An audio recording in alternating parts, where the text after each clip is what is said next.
நம்ம ஊர்ல railway station போனாலோ இல்ல கிராமத்து வேலி ஓரமா நடந்தாலோ ஒரு அழகான ஊதா கலர் பூ வேலிய தெரிய விடாம அப்படியே பச்சை பசேல்னு மூடி இருக்கிறத பாத்திருப்பீங்க. நாம இத பாக்கும்போது பரவாயில்லையே அழகா இருக்கேன்னு நினைச்சு ரசிச்சுட்டு போயிருப்போம். ஆனா சாதாரணமா நாம பாக்குற இந்த பூவுக்கு பின்னாடி 100 வருஷ வரலாறு இருக்கு. இன்னைக்கு நாம பார்க்க போறது நம்ம ஊர் கரண்டி கொடி அல்லது ரயில்வே கிரீப்பர் பத்தி தான். முதல்ல இதோட பேரை பார்த்துடுவோம். தாவரவியல் ரீதியா இத ஐப்போமியா கைரிகா அப்படின்னு சொல்றாங்க. ஆனா நம்ம மக்கள் இத அன்பா கரண்டி கொடின்னு கூப்பிடுவாங்க. ஏன்னா இதோட மொட்டு சின்ன கரண்டி மாதிரி அழகா இருக்கும். ஆனா உலக அளவுல இதுக்கு இருக்கிற ரொம்ப ஃபேமஸ் பேரு ரயில்வே கிரீப்பர். ஏன்னா ரயில்வே தண்டவாளங்கள்ல இருக்கிற இரும்பு வேலிகள்ல இது ரொம்ப அதிகமா படர்ந்து கிடக்கிறத நீங்க இன்னைக்கும் பார்க்கலாம்.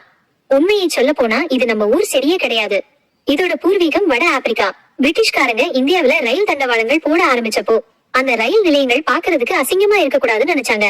எந்த பராமரிப்பும் இல்லாம தண்ணி இல்லாம தானா வளர்ந்து அந்த இரும்பு வேலிகளை அழகுபடுத்த ஒரு செடி வேணும்னு தேடினாங்க.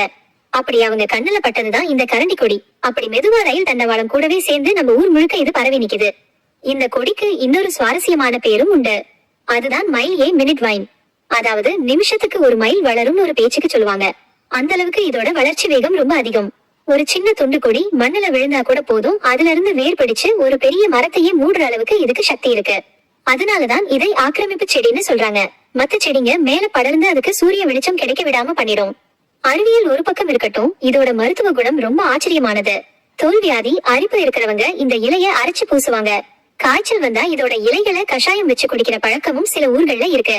முக்கியமா உடம்புல இருக்கிற வீக்கங்களை குறைக்கவும் நச்சுக்களை வெளியேற்றவும் இது உதவுதுன்னு ஆய்வுகள் சொல்லுது. ஆனா முறையான ஆலோசனையோட தான் இதை பயன்படுத்தணும். இதோட பிளஸ் என்னன்னா கார் பார்க்கிங் மேலேயோ இல்ல மொட்டை மாடி வேலையிலயோ இதை படர விட்டா வெயில் காலத்துல குளிர்ச்சியா இருக்கும். ஆனா மைனஸ், இது ஒரு தடவை நட்டுட்டா அப்புறம் அதை எடுக்கிறது ரொம்ப கஷ்டம். இது ஒரு விடா கண்டன் கொடி.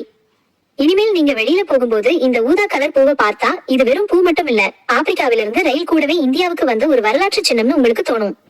உங்க ஊர்ல இதை என்ன பேர் சொல்லி கூப்பிடுவாங்கன்னு மறக்காம கமெண்ட்ல சொல்லுங்க. இந்த தகவல் உங்களுக்கு பிடிச்சிருந்தா நம்ம அறிவும் உணர்வும் சேனலை சப்ஸ்கிரைப் பண்ணுங்க.